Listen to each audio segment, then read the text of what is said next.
कैवल्यं दिव्यदृक्साक्षी आदिकर्तारं कृपानिधे प्रणतक्लेशनाशाय अनन्ताय नमो नमः। अल्पज्ञोऽहं सर्वज्ञोऽहं सत्शरणं जुगलरूपं त्वं नमामि। भगवान श्री करुणासागर महाराज की जय। सत केवल साहेब। फोन નું પેલું કરી દીજો બંધ।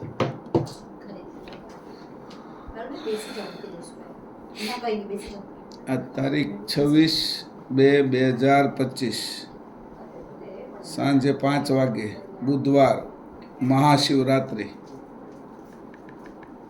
ક્લાસ 56મો બરાબર છે। 56 ક્લાસ। 55મા ક્લાસની અંદર આપણા બધાના જે અનુભવો હતા એ આપણે કીધા અને અનુભવનો 55મો ક્લાસ। 54મો જે ક્લાસ હતો એ ચોથો ગુણગણનો ક્લાસ હતો ઉલટ ક્રિયાનો। એની ઉલટ ક્રિયા કરવાથી શું થાય એનું બધું આપણે જોઈ લીધું ગુણગણની અંદર। એના જે મુખ્ય પોઈન્ટ હતા એ પણ 5-6 આપણે બધાએ લખી લીધા। આપણે જે સત્વગુણ છે એના વિશે વિશેષ વાત વિચારી। અહંકાર ગણને અકળ કેવી રીતે ક્યારે રાખવો એની પણ કીધું। સ્વકાશ ગણની વિશે તે વિકાસ કેમ કરવો કે એ સમય, અને અચત ગણમાં અચત છે એ ક્યાં લગાડવું, આપણા સ્વરૂપ સિવાયની જે બાકીનું જળ તત્વ છે એના ઉપર અચત લગાડવું, સ્વરૂપમાં અચત નહીં લગાવવા દેવાનું, જેથી કરીને સ્વરૂપ છે એ ખીલે અને એ વિકસે। સ્વરૂપનો જ વિકાસ કરવાનો છે, જડતાનો વિકાસ કરવાનો નથી। એવી રીતે કીધું અહીંયા કે કેવી રીતે વિકસે। પછી ગુણગણનું પૂરું થયું એટલે આપણે હવે આવ્યા તત્વકારણ ઉપર। તત્વકારણ કેટલા છે? કુલ 4 તત્વકારણ છે। તો એ તત્વકારણ વિશે આપણે પહેલાં છે એ બુકમાં 222મું પેજ ખોલીએ। તત્વકારણ 4 કયા કયા છે એનો ક્રમ પછી લઈ લઈએ। 222માં પાના ઉપર પંચમમાં છે ને? હા, પંચમમાં જ ને। કંદ 12 222મું પેજ અને પહેલો અને બીજો ફકરો જંગમને વિશે પ્રકૃતિ તત્વકારણ। આમાં થોડું આડોળું છે, આપણે નવું જે પંચમ બનશે એમાં ક્રમમાં આવી જશે। બધાય કાઢી લીધું? અત્યારે ધોવા નહીં એ પછી કરી લેવાય બધી। પાણીનો અવાજ મને આવે। હવે અહીંયા કીધું છે જંગમને વિશે પહેલું છે એ આનંદ તત્વ કારણ છે એ બને છે। તો જંગમને વિશે આનંદ તત્વ કારણ આપણે ઊંધા તત્વમાં છે અને ક્રમમાં લઈએ। જંગમને વિશે આનંદ તત્વ કારણના આવ્યું ને બધાને 9 ભાગ રહ્યા છે, તેથી વિષયનો ભોગ કરતા આનંદ ઉપજે છે તે આનંદ તત્વ કારણ જાણવું। આનંદ તત્વ કોઈ પણ વસ્તુ ખાતા હોઈએ, આપણે કંઈ ફરવા ગયા છીએ, કંઈ સારું સંગીત સાંભળીએ છીએ તો જે એની અંદર આપણે આનંદ ઉપજાવે એવી વસ્તુ હોય। ક્યારેક વિશેષ આનંદ ઉપજાવે। સામાન્ય હાલતું ને એમાં સંગીતમાં આલાપ એવા આવે ને તો બધા તાળીઓ પાડવા મળે। સામાન્ય હાલતું એમાં આનંદ તત્વનો એક મોટો ઘડકો આવે, સમજાણું? જેમ ક્યારેક આપણે નળમાં પાણી ઓછું આવતું હોય ને એમાં વળી કંઈક પાણી આવીએ તો જોરથી આવવા મળે, એની જે ઉભરો આવે એવી રીતે પણ આમ સામાન્ય ઉકળતી હોય દૂધ, પણ એ જ્યારે ઉભરો આવે ત્યારે આનંદ એ જેમ દૂધમાં ઉભરો આવ્યો અને બહાર તપેલીની બહાર નીકળી ગયું એમ આ આનંદ તત્વ કારણ છે કે। તો આનંદ તત્વ કારણ પહેલું છે અવ્યાકૃતમાંથી બનેલું અને એ ચેતન વિભાગ બાજુ જાય છે। તો આનંદ તત્વ કારણના ભાગના કારણે વિષયનો ભોગ કરતા આનંદ ઉપજે છે તે આનંદ તત્વ કારણ જાણવું। બીજું છે મહાતત્વ કારણ। મહાતત્વ કારણ જંગમને વિશે। મહાતત્વ કારણ જંગમ એટલે હાલતા ચાલતા બધા જ જીવ આવી જાય, એમાં આપણે આવી જાય। જંગમને વિશે મહાતત્વ કારણનો એક ભાગ રહ્યો છે, એથી કરીને સર્વ શરીરમાં પોતપોતાનું મહત્તાપણું રહ્યું છે તે મહાતત્વ કારણનું જાણવું। જે મહત્તા રહી છે એની, જે આમાં પહેલાં ઉપનિષદની અંદર ક્યાં બધા અંગોને પોતપોતાની મહત્તા હતી, એટલે કે હું હંધાઈથી મોટું, એ કેવું કોના કારણે? તો એ કે મહાતત્વ કારણે। આંખ કે હું જ બધાથી મોટી છું, મારા વગર ના ચાલે કે, તો કાન કે મારા વગર એ ના ચાલે કે, જીભ કે મારા વગર ના ચાલે, મુખ કે મારા વગર ના ચાલે, પગ કે મારા વગર ના ચાલે, એવું બધા બાંધતા હતા. એટલે પ્રાણાયામ હતો. એટલે એવી રીતે એની જે વાત આવે છે ઉપનિષદ વિશે, તો એ મહત્તા બધા અંગોની, બધા જ શરીરના અંગોનું મહત્તાપણું જાળવી રાખે છે અને એ એને એકબીજામાં ભળવા નથી દેતું. એ મહાતત્વ કારણના કારણે આંખ જોવાનું જ કામ કરે, કાન સાંભળવાનું જ કરે, ભલે ચામડી જ રહી બી, આંખે ચામડી છે ને કાને પડદો જ છે, છતાં મહાતત્વ કારણના કારણે એ પોતપોતાનું કામ અલગ રાખે. આને સાંભળવાનું જ અને આને છે એ જોવાનું જ. એવી રીતે આપણા વિષયની અંદર એ રીતે દરેકના કે જે પોતપોતાના કામોથી વેચાઈ ગયેલા છે. ડ્રાઈવરે છે એ ગાડી જ ચલાવવાની, રસોઈએ રસોઈ જ બનાવવાનું છે, આ ઘર સાફ કરવાનું છે. તો એ પછી જે મિનિસ્ટરો હોય તો કે ભાઈ આ નાણામંત્રી છે, તો એને આ રેલવે મંત્રી છે, તો એ કે આ મહેસૂલ મંત્રી છે, આ છે એ શહેરી વિકાસ મંત્રી છે, આ સંરક્ષણ મંત્રી છે, આ ગૃહમંત્રી છે. એ મહાતત્વના કારણે એના વિભાગ પાડી દીધા. એકબીજામાં ભરાય નહીં એ હોતી મુખ્ય વડાપ્રધાન ધ્યાન રાખે કે એકબીજાના ખાતામાં એકબીજા દખલ ન કરે. નાણામંત્રીની અંદર પછી રેલવે મંત્રી દખલ કરે તો એનું કામ ન થાય, અટકે.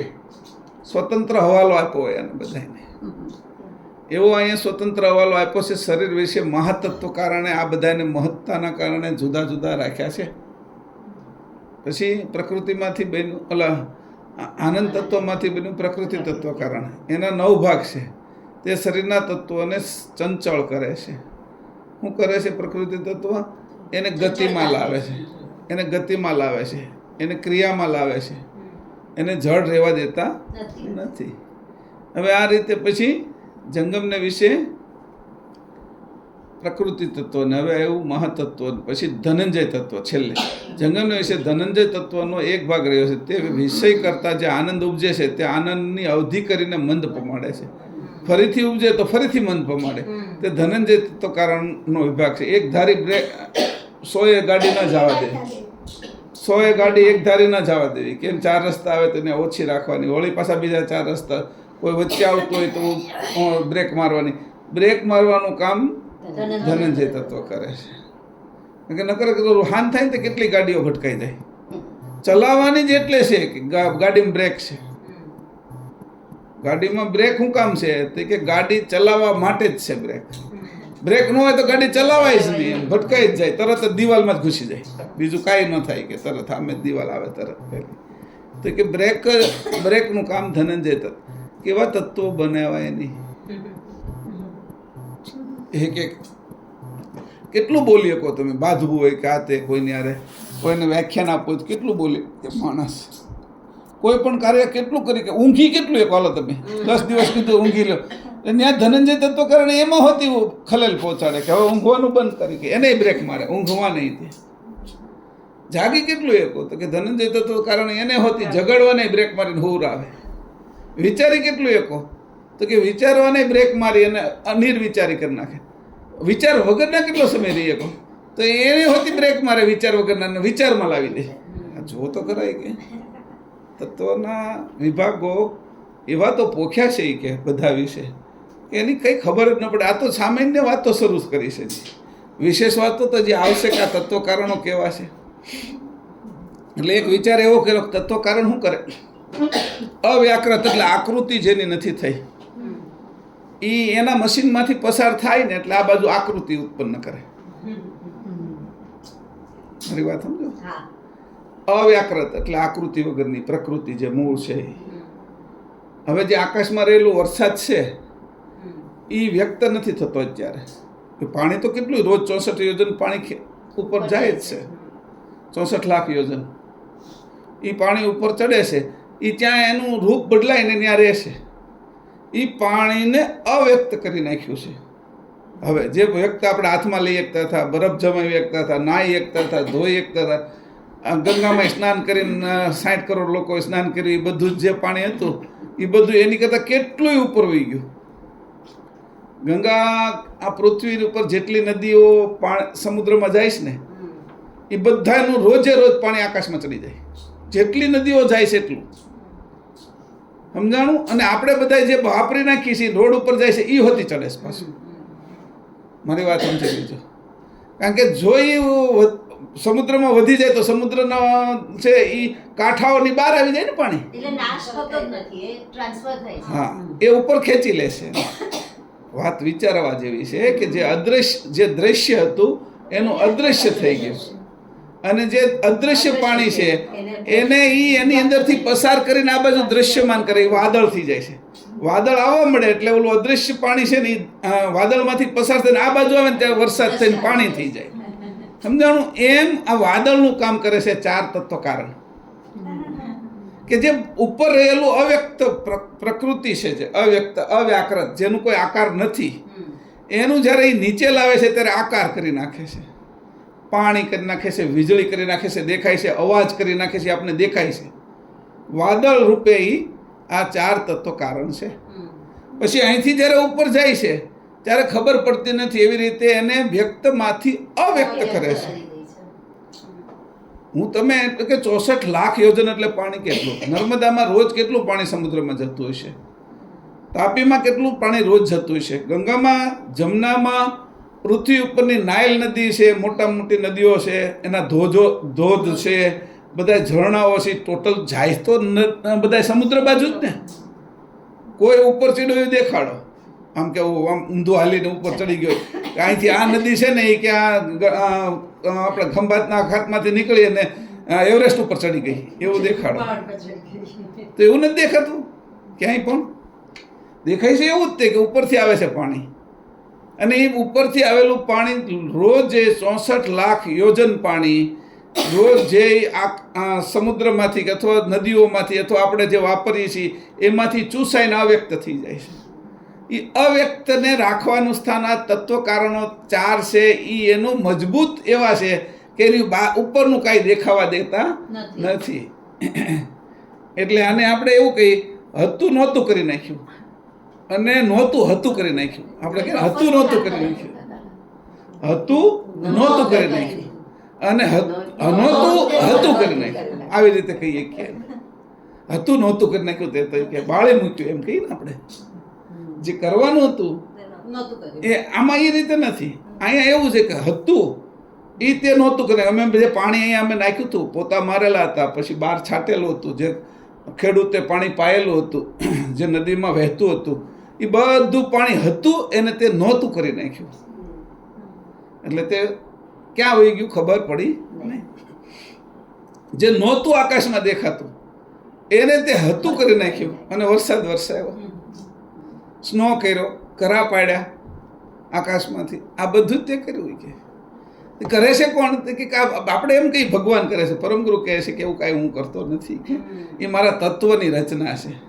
તમે એને ભગવાન સમજી લેશો ને તો તમે મૂર્ખ બની જશો. કે તમને માલિક નહીં મળે, પણ એના આ બધા છે એ તત્વો છે કે જળ વસ્તુ મળશે. જળની અંદર મેં એવી યુક્તિ ગોઠવી છે કે જેમ તમે કોઈ પંખાની અંદર એવી યુક્તિ ગોઠવી છે કે તમારો આ જે હવા છે એનું રૂપાંતર પવનમાં કરી નાખે.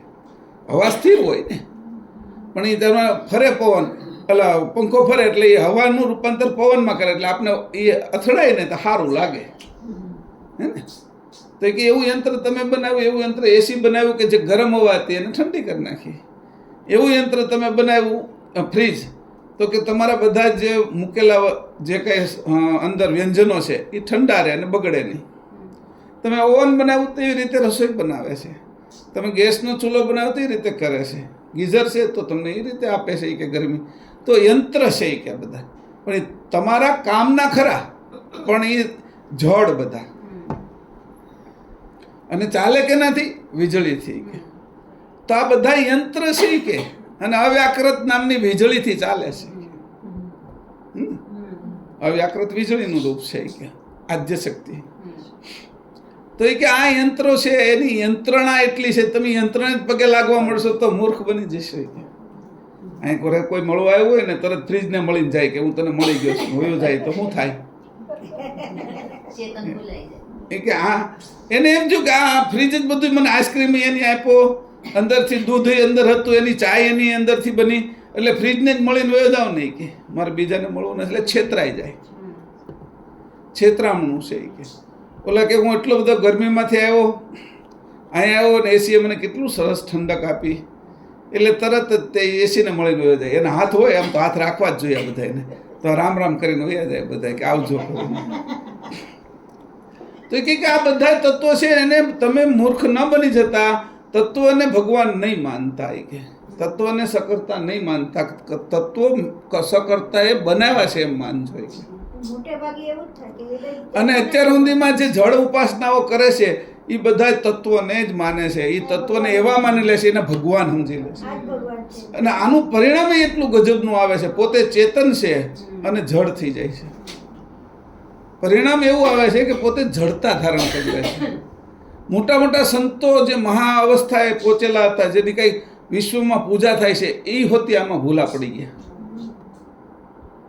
હું મારી અંદર ચેતનતા છે એને હું જડતામાં નાખું તો મને જડતાનું પરિણામ મળે.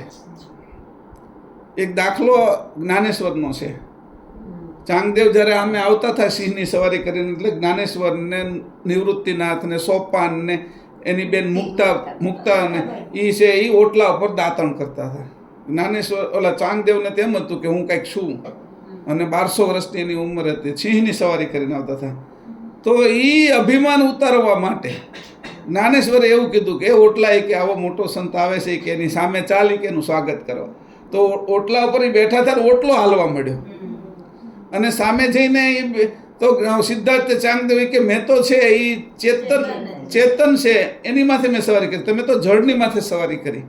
એટલે તરત પગે પડી ગયા. ત્યારે જ્ઞાનેશ્વર હતા 9-10 વર્ષના. હવે આ ઘટના ઘટી પછી જ્ઞાનેશ્વરનું જે ચેતન તત્વ હતું ને એ જળ તત્વમાં વહી ગયું. સમજાણું? આ જળ તત્વમાં વહી ગયું. આ જે એટલા વર્ષો છે એ 500-600 વર્ષથી જ્ઞાનેશ્વર હજી સમાધિમાં છે. ત્યાં 350 વર્ષ પહેલા જે ઝાડના મૂળિયા અંદર ગયા ને, ત્યારે બીજાને સપનું આવ્યું અને કીધું આ મને મૂળિયા વાગે છે. કારણ કે એક ભૂલના કારણે અત્યાર સુધી હજી જ્ઞાનેશ્વરને જળ તત્વની અંદર, સમાધિની અંદર, જડતાની અંદર રહેવું પડ્યું. મારી વાત આ સમજો તમે, હું જે તમને કહું છું એ કોઈને ધ્યાનમાં ના આવે કે આ જળ તત્વનો ઉપયોગ કર્યો, એની પોતાની ચેતનતા એમાં નહોતી નાખવાની. એને એ કરવાનું નહોતું, આપણે નથી કરવાનું. આપણે જે માનીએ છીએ પથ્થર, એટલે આવી જળ તત્વની ઉપાસનાઓ જે લોકોએ કરી ધીરે ધીરે જળ થતા ગયા. એટલે શિવ હોતી જળ થઈને શિવલિંગ થઈ ગયા, વિષ્ણુ તે જળ થઈ અને શાલિગ્રામ થઈ ગયા. અને એમાં જે લોકોએ માન્યતા રાખી એ બધા ધીરે ધીરે ધીરે એની અંદર એનું આખું એક કહેવાય ને પિંડ તૈયાર થઈ ગયો, પિંડો. અને એ બધા એમાં કામ કરે એટલે આપને એમ લાગે કે આ બધા કામ કરે છે. જડતાની અંદર એટલા બધા ગયા. તમે માનશો ન માનો આ મારી વાત, પણ આ હકીકત ઘટના છે. હું જ્યારે આણંદથી ગયો હતો ને ત્યારે મને આ વાતની ખબર પડી કે આ હજી આમાં હેરાન થાય છે. હું એને જોતો તો બહાર ઉભો, આ બધા દર્શન કરવા ગયા હતા, હું અંદર ન ગયો. અને ત્યાં નદી કાંઠે હું શરણમ બે ઉભા રહ્યા. મેં કીધું મારે અંદર નથી જવું. એ જડતાની અંદર એટલું બધું, એટલું જ્ઞાનેશ્વરી ગીતા, એટલું એનું મોટું નામ, એને આવા સંતો પણ આવી જડતાની અંદર એને આવા વર્ષો કાઢવા પડે. કેટલું કાઢવું પડે એનું નક્કી નહીં. કોઈ એને બહાર બીજો કાઢે તો થાય, એ તો કાઢી નહીં, પોતાની જાતે નીકળી નહીં કે હવે સંકલ્પ ચેતનની અંદર કર્યો ની જડમાં ગયો હોય તો જડની અંદર હવે સંકલ્પ એનાથી થાય એવું નથી. જડને ધારણ કર્યું છે. એટલે જે લોકો આવી આસ્થાઓ રાખે છે એ હંમેશા દુઃખી થવાના જ માર્ગે છે. એને કોઈ બચાવી શકે એમ નથી. આ વસ્તુને સમજતા નથી. એટલે કંઈક સુરતા હોય ને ત્યાં વાસ થાય છે આપણો. જ્યાં આપણે બંધ કરીને જે ભગવાનમાં આપણી માન્યતા હોય ને એ જ સામે આવીને ખડું થાય છે તમારી સામે. જે હનુમાનજીની મૂર્તિ જુઓ, શંકરની મૂર્તિ, માતાજીની મૂર્તિ, આ બધું એટલું જળ છે એ તમારી સામે. પછી છેલ્લે તમે જ્યારે શરીર છોડો ત્યારે એની અંદર તમે જાઓ, સુરતા હોય ત્યાં, અને ત્યાં જ ભયમાં કરી. એટલે આ બધા છે એ સારા પ્રેતો કહેવાય. પ્રેત જ છે જ્ઞાનેશ્વરની બધા સારા પ્રેતો. એટલે બીજા કોઈ માન્યતા માને એટલે એની માન્યતાને પૂરી કરે. હવે એની આગળથી એને લીધું એટલે પછી એમાં શ્રદ્ધા આપણી ઓર વધે એટલે આપણું મૃત્યુ થાય ત્યાં સુધીમાં આપણે એનામય થઈ ગયા હોય. એટલે આપણે પણ ત્યાં જઈએ, એના જ પિંડોમાં વધારો કરીએ. આપણે સ્વતંત્ર પક્ષ ન લઈ શકીએ. આ વાત મારી વાત સમજો. આવી ઘણી તકલીફો પડીને ત્યારે મોહમ્મદ પૈગંબરને ખબર પડી અને એને જ્ઞાન આપ્યું. એ કે આટલી બધી મૂર્તિઓની અંદર, આ મંદિરોની અંદર આ હિન્દુઓ માનવા મળ્યા છે કે, અને એમાં આવા પિંડ થઈ ગયા છે, એને તોડવા પડે એમ છે. હવે એની માન્યતાને ત્યાંથી તોડો નહીં ત્યાં સુધી જાય નહીં. રોજ બિલાડીને તમે દૂધ રોજ મૂકો તો એને આવી જાય, પછી અઠવાડિયું ન મૂકો ને તો વહી જાય. સમજાણું? તો એની પછી મંદિરો તોડવા મળ્યા, મૂર્તિઓ તોડવા મળ્યા. જે મૂર્તિની અંદર આવી શ્રદ્ધાઓ હતી એને એ તોડતા તોડતા એને એ વળગી પાછી, જે એને છોડાવવા જાય ને એને એ વળગે. એટલે એના જે ભક્તો છે એ હાવ જડ થઈ ગયા. એટલે એની તો હાવ ઊંધું માર્યું પાછું. ઓર જડતી કે હવે જ્ઞાનેશ્વરને કાઢવા જાય ને એને ન આવડતું કાઢવા, તો જ્ઞાનેશ્વરની જે જડતા છે એ એને વળગે. તલવાર લઈને કોઈ લડવા જતો હોય કોઈ વ્યક્તિ, તો એ તલવાર એકલી લઈને જાય ને તો એ એને વાગી જાય. સામેવાળાને મારે તો મારે, પણ જો એ ભૂલી જાય, એમાં એ ઘા ચૂકી ગયો હોય અને એને કંઈ ઢાલ ન હોય તો એને જ વાગે. તો તલવારે જોઈએ ને ઢાલે જોઈએ. હું કોઈને કાઢવા જાઉં કૂવામાંથી, પાણીમાંથી, તો મને આવડવું જોઈએ કાઢતા, નકર હું જ તણાઈ જાઉં ને. એટલે આ કોઈને આવડતું નથી, કાઢવા જાય છે બધા, અને એ બધા તણાઈ જાય છે. કોઈ પૂર્ણ થયા નથી, અંશે થયા નથી, ચેતન ગતિ પ્રાપ્ત નથી કરી, નિરંજન પુરુષ સુધી બધા પહોંચ્યા છે, એ બીજાને કાઢવા જાય છે પણ કાઢી શકતા નથી. એને પ્રાર્થના કરવાની છે કૈવલને કે તમે આને કાઢો. એ પ્રાર્થનાથી એ કાઢે એવી રીતે કરવાનું. મેં કાઢ્યો તો મને અહંકાર કરી જાય, આ અસ્મિ મારી માથે જાડો થઈ જાય, મારું વજન વધી જાય, એટલે હું છે એ નીચે પડું. આ વાત સમજવા જેવી છે. આ કોઈને સમજાય એવી નથી. એટલે ક્યારેક ક્યારેક કેવું પડે મારે, હું સમજો છો તમે લોકો એમ. અને આટલો બધો બધાય ધર્મ કરતા વિશેષ ફેલાવો છો હોય મોહમ્મદ પેગમ્બરનો આ 1500 વર્ષની અંદર, તો એની વાહે કોઈ તાકાત તો હોવી જોઈએ ને. હું તો વિરોધી છું, પણ એની વાહે કોઈ તો તાકાત હોય. એનો તાકાતનો એક જ ભાગ હતો કે એની આટલા બધાય લોકો જે જડતામાં ગયા હતા, મોટા મોટા સંતો, ઋષિમુનિઓ, સાધુઓ, એ બધાને એની એમાંથી છોડાવ્યા, પ્રેતમાંથી મુક્ત કરાવ્યા. એ એની મોટી તાકાત છે. પણ પછી જે મુક્ત કરાવવા માટે મોહમ્મદ તો વહી ગયા, પછીના લોકોને એ એવી ટ્રેનિંગ ન આપી શક્યા, એટલે એના જે બધા હતા એ બધા જડ થયા. અને ઓલી મૂર્તિને તોડવાના બદલે માણસોને મારવા માંડ્યા, પશુ પક્ષીઓને મારવા, ચેતનને મારવા માંડ્યા, ચેતન ઘાત કરવા માંડ્યા. જડ ઉપર ઘાત કરીને ચેતનને છૂટો પાડવાનો હતો, એની ચેતન ઉપર જ ઘાત કરવા માંડ્યા, કારણ કે અણસમજ. ક્રિયાને જ વળગી ગયા, પર્પસ ભૂલી. હા, મુદ્દો ન સમજ્યા, એની વિવેક ન સમજ્યા, એનો પરમ વિવેક ન સમજ્યા. આ બધાની વાત છે. અત્યારે જ્યાં જ્યાં જાઓ તમે, તો જે હનુમાનજીના મંદિરો છે ને ત્યાં નકરા બધા પ્રેતો જ હોય. બધા પ્રેતોને કાઢે તો જાય ક્યાં? અને શંકરના એમ જ કે ભૂતો જ હોય. આ બધા ભૂતો શંકર આગળ હોય, પ્રેતો એની આગળ હોય. ક્યાંથી જાય? એને બધા માનવવાળા બધા પ્રેત જ થાય, ભૂત જ થાય, એ બધા એની આગળ હોય. એમ કેવું છે મારું. એ હું નથી કહેતો, શાસ્ત્રમાં લખ્યું છે એની આગળ ભૂતની ટોળી હોય કે એના ઘણો આવા હોય, પ્રેત, ભૂત ને ડાકી ને સાકી ને એ બધા હોય. કેમ? એને માનનારા એ જ થાય. કોને સમજાવવા આ વાતને? અને એટલા જડ થઈ જાય, એટલા દ્રઢ થઈ જાય એની અંદર, કારણ કે તમો ગુણ મજબૂતમાં મજબૂત છે, એ છોડે નહીં ક્યારે. અને એની સાથે તમો ગુણની સાથે તે તરત છે એનો આમ સહકાર આપનારો અહંકાર ગણ છે. આમ ભલે એક પંથી નથી, પણ તમે અહંકાર એટલે અક્કડ કરી નાખે છે, અને બાકીનાને અચત હોતી કરી નાખે છે. પછી એને ભાન નથી રહેતું. આ બધા જે અઘોરીઓ છે એ શંકરની ઉપાસના કરે છે, એને ભાન નથી રહેતું. શિવની ઉપાસના કરતાં કરતાં એને કંઈ ખબર નથી રહેતી અમે શું કરીએ છીએ. એટલે માંસે ખાઈ જાય છે, ન ખાવાનું ખાઈ જાય, ન કરવાનું કરે છે, એટલે બધા અઘોરી થાય છે. એ અઘોરી થયા. હકીકતમાં અઘોર એટલે કોઈ પણ પ્રકારનો અવાજ ન આવે, નાદ બ્રહ્મ ન હોય, અને બ્રહ્મ નાદ ન હોય, એ સ્થિતિમાં જવાનું છે. એને અઘોરી કહેવાય સાચા. અને આ અઘોરી છે એ ખાનપાન, દારૂ, એ બધું જ કરતા હોય. તો કે એ નહીં, એ બધા પ્રેતો છે ને એની વાસનાઓ બધી ભોગવે છે ત્યાં. સમજાણું? આ હું એ જ કહું છું કે આ જે કહેવાતા અઘોરી છે, અને જે અઘોર છે સાચા, એ તો બ્રહ્મને પણ છોડવા માટે તૈયાર છે. કે બ્રહ્મની અંદર અઘોર છે, નહે અક્ષર રૂપ તો અઘોર વાણી છે. એ વાણીને જે પકડે છે એને સાચા અઘોરી કહેવાય. અને આ બધા તો પતનના માર્ગે જાય છે. શંકર અને શિવ એટલે નિરંજન પુરુષ, અને વિષ્ણુ, જ્યાં વિષ્ણુ તો સત્વગુણ છે, એ પથ્થર થઈ જતા હોય તો બીજાની કોની કેવી વાત? અને એની કથાઓ લખાતી તો કોની કેવી? એટલે કહેતા પહેલા કે શંકરનું મંદિર હોય ગામની બહાર હોય. કેમ? કે પ્રેતનો વાસ હોય ત્યાં, એટલે વધારે દૂર બહાર ભાગે નહીં, ફરે નહીં ને, એટલે એને ત્યાં કેન્દ્રિત કરીને રાખે. અમુક જેમ કેમ અમુક સિંહોને ને બધાને છે એ અમુક વાડાની અંદર રાખે કે બહાર ન જાય, એટલે ખોટો શિકાર ન કરે, ખોટાને મારી ન નાખે, ભજવે નહીં, એટલે એને એની હદમાં રાખે. એટલે તાર બાંધી દીધા હોય, દોરી ઓલી મોટા મોટાને, એમાં કરંટ આપ્યા હોય, એટલે એની બહાર ન જઈ શકે. એટલે આ પ્રેતોને આ બધા જે જગ્યાઓ છે એની બહાર ન જઈ શકે ને બીજાને દુઃખ ન કરે, હેરાન ન કરે, કારણ કે એ જડ થઈ ગયા છે. તત્વની ઉપાસના કરવાની હાલત આ થાય. એટલે માલિકને મળવું જોઈએ. તત્વના બનાવેલા કોઈ પણ વસ્તુને મળીને વયું ન જવાય. હાથ મેળવવામાં ખાસ ધ્યાન રાખવું પડે. અને આ મોટી ભૂલના કારણે હું દુઃખી થાઉં ને, મને ન આવડતું હોય તો બીજાને એમાં નાખું તો એ દુઃખી થાય, એનું પાપ મને લાગે.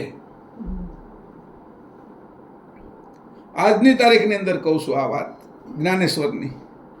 જે લોકોએ આ પથ્થરોની અંદર પોતાની ચેતનતાને ઉતારી, એ કેટલા જડ થયા. મારી આ શરીરમાં ઉતરી તો હું મને ભૂલી ગયો છું, તો ઓલા પથ્થરમાં ઉતરી તો શું થાય એમ કહું છું.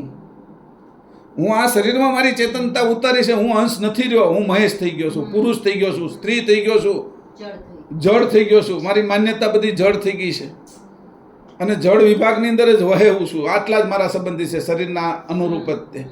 શરીર સિવાયના મારા કોઈ સંબંધી જ નથી, કારણ કે ચેતન લક્ષ જ નથી. એટલે જળની હારે જળ સંબંધી છે બધા. જેનાથી હું જન્મ છું ને એનાથી જે જન્મ છે એ મારા સંબંધી છે લોહીના, અને જે મારાથી જન્મ છે અને મારા પતિ ને એ મારા સંબંધી છે રજવીર્યના. એ બધા સંબંધથી મેં જે કાંઈ કર્યું છે એનાથી વિશેષ હું કોઈને મારા ન સમજી શકું, કારણ કે એને સમજવાની મારી શક્તિ જ ગુમાવી દીધી છે મેં. તત્વને ભગવાન માનવાથી આ હાલત થાય. આ તત્વજ્ઞાન એટલા માટે આપણે કરીએ છીએ, એની ઉલટ ક્રિયા એટલે કરીએ છીએ કે આમાંથી કોઈ કરતા નથી. કોઈ જગ્યાએ મન રોકા, બધાને જોઈ લીજો, એક એક તત્વ દેખાશે તમને. હનુમાનજીનો વાયુ તત્વ દેખાશે, વિશેષ વાયુ તત્વ છે, અંશે જ એમાં. પણ તમે અંશે થાવ તો એના અંશને ભજી શકો. મારી વાત સમજો, પહેલા અંશે તમારે થવું પડે. નકર તમે તત્વ ના થઈને તમે ત્યાં જશો અંશે થયા વગર, તો તત્વ એનું મોટું છે, એ તો તમને આકર્ષી લેશે ને. તમારું તત્વ નાનું છે, આપણું તત્વ નાનું છે, વાયુ તત્વ એનું વિશેષ છે. એમાં આપણે ખેંચાઈ જઈએ ને, અંશોથી ખેંચાઈ જાય. પછી એની પાછળ વિભૂતિની અંદર એટલા બધા ખેંચાઈ કે વાત પૂછોમાં. આ બધા મારા અનુભવની વાત તમને કરું છું. આ કોઈ વાંચેલી વાત નથી કરતો, અને સામે તમને દેખાય હોતી.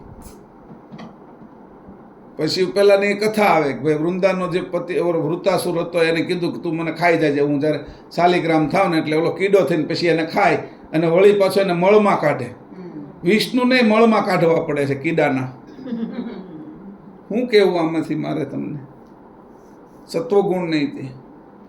તો એને કીધું કે આવી રીતે જે માન્યતા, એટલે આ માન્યતાઓ તોડવા માટે છે એ આને નકર આ કરતા છે.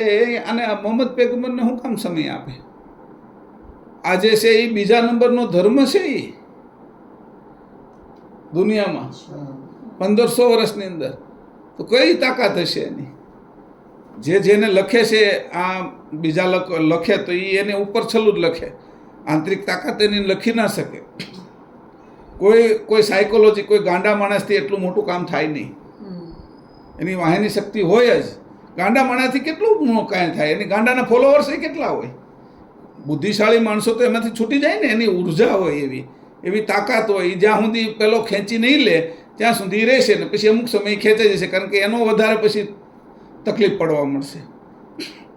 મક્કાની અંદર, મદીનાની અંદર જે મંદિરો હતા એ બધા શિવ મંદિરો હતા. એક મંદિરની અંદર 365, પહેલાંના મંદિરમાં 365 મૂર્તિઓ હતી. એક દિવસમાં એક મૂર્તિની પૂજા થતી. અને એ પૂજા થતી ને એના પાછા બધાના જે ત્યાં જે બ્રાહ્મણો રહેતા હતા એ બધાના ઘરો વ્યવસ્થિત હતા. એને આવકે એટલી સારી હતી, એ બધું સમૃદ્ધ હતું આખું. એ સમૃદ્ધિમાંથી આ બધું થયું છે. ને અત્યારે જે કાંઈ જેટલા મુસ્લિમ દેશો છે એમાં ખાલી આ પેટ્રોલના આધારે જે જીવે છે એની સિવાયના બધા મુસ્લિમ દેશો છે એ નીચેની ગતિવાળા છે. આર્થિક રીતે તે, સમજમાં તે, વૈજ્ઞાનિક રીતે પણ. કારણ કે એની સમજ હવે ઊંધી હાલી. જે ઉદ્દેશથી હિન્દુ ધર્મની સ્થાપના કરી, હિન્દુ ધર્મ પણ નથી રહી ગયો. જે ઉદ્દેશથી સનાતન ધર્મ છે એ પણ નથી રહી ગયો.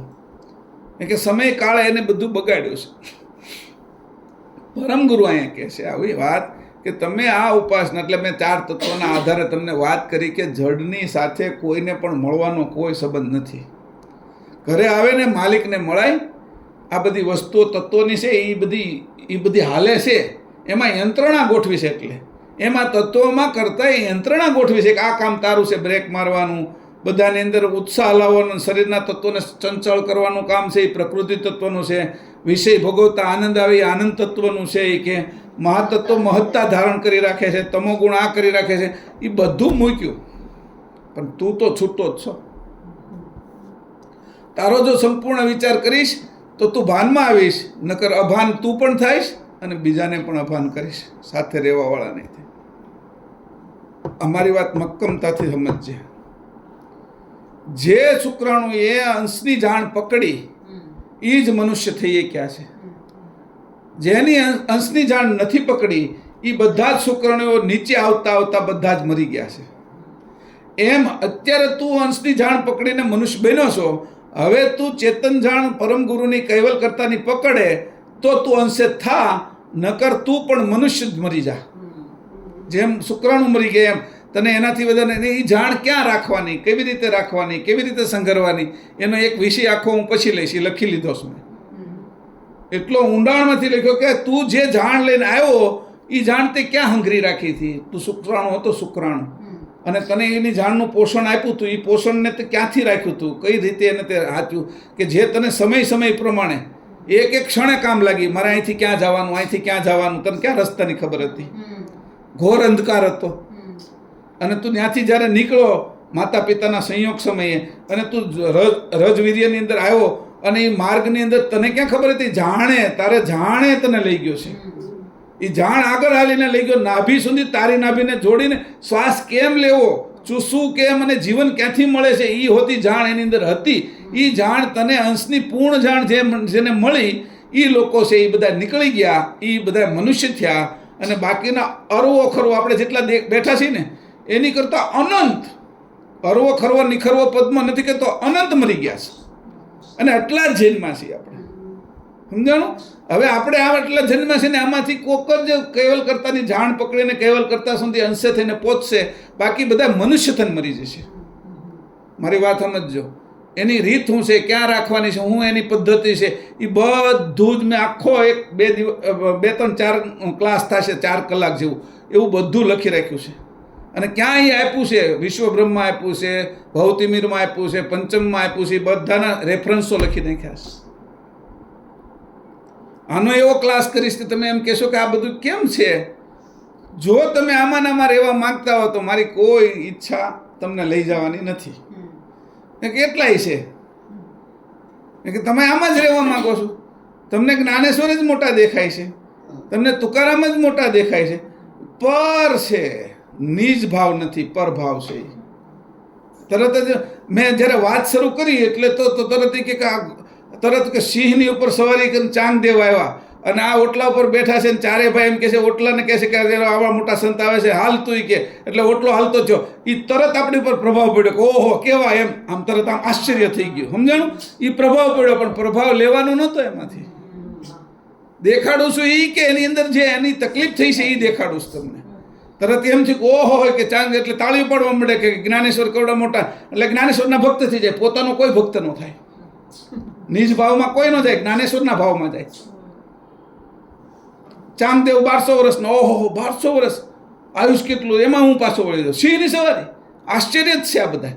અને આશ્ચર્યમાં એવા ભેળવાઈ જાય કે વાત પૂછો. અધિક વિભૂતિ જોઈને ક્યાંય ભેળવવાની જરૂર નથી. તારી જેવી કોઈ વિભૂતિ નથી. તે આંખને જોવરાવ્યું છે, કાનને સંભળાવ્યું છે, જીભમાં સ્વાદ તું લેશો, આ જડને તું ચલાવે છે એવી વિભૂતિ દેખાડ. કોઈની હોય તોય તારી સામાન્ય વિભૂતિ બધા કરતાં મહાન વિભૂતિ છે. એને તું તો સમજી લે. અહીંયા આ પોઈન્ટ છે કે અંશને આ વાત કરે છે. અને તારે યાર પાછું તું બધાને લઈ જશો બાંધીને. આ બધાને બાંધી એવી કથા લખાય સરસ મજાની. પછી કોઈ બીજા સંતને સપનું આવ્યું અને એની ત્યાં ખોદાયું. જે મૂળિયા હતા એને દૂર કરાવ્યા અને પાછું એને પાછું સમાધિને દાટીને પાછી હતી ને એવી ને એવી કરી. એને 350 વર્ષ થઈ ગયા. એનું નામ હું ભૂલી ગયો, કોણ સંત હતા. એને સપનામાં આવ્યા, એ પાછા સંત થઈ ગયા. એ એના પ્રભાવમાં આવી ગયા. એકનાથ હતા કદાચ. એકનાથ જ હતા ને? કદાચ એકનાથ. હા, એકનાથ જ હતા. તો એકનાથ દેવ હતા એ. તો એને આ આવ્યું સપનું, અને હજી એને એ મૂળિયાની પીડા સહન કરવી પડે છે એક ભૂલના કારણે. વિચાર તો કરો. ને આપણે તરત આશ્ચર્યચકિત થઈ ગયા. એનું પરિણામ તો જુઓ. પથ્થરને હાંક્યો, ઓટલાને ચલાવ્યો, ઓહ, આમ તરત આમ હૃદયને એમ થઈ જાય કે અહો અહો થઈ જાય કે ક્યાં કેવા સંતો. ત્યાં તરત પ્રભાવમાં આવી ગયા. નિજ ભાવ ભૂલાઈ ગયો. આ બધી પ્રભાવવાળી વાત છે. એ જ કીધું એની એટલા માટે કે ભાઈ તારો નિજ ભાવથી તારે ભક્તિ કરવાની છે, પ્રભાવથી નહીં. અને શંકર આગળ બધા શંકર મોટા ભૂત છે એટલે એની આગળ નવા ભૂતો તો ઊભા થવાના જ છે. હે ને?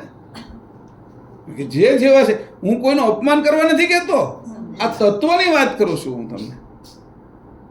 એ જ્યારે અંશે થાય તો એની જેવી હું બીજી વાત હોય. અને આપણે એને અંશે ભજી શકીએ તો એને હોતી એમ થાય કે ઓહો, કોક મારો સેવક આવ્યો કે મને અંશે કરશે. આ મને તત્વ હવે નહીં રહેવા દે.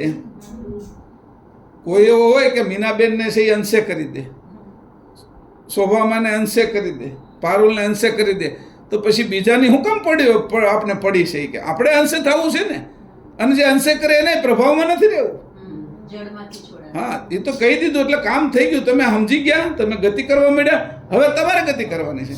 મારા પ્રભાવમાં નથી રહેવાનું, તમારા સ્વભાવમાં રહેવાનું છે.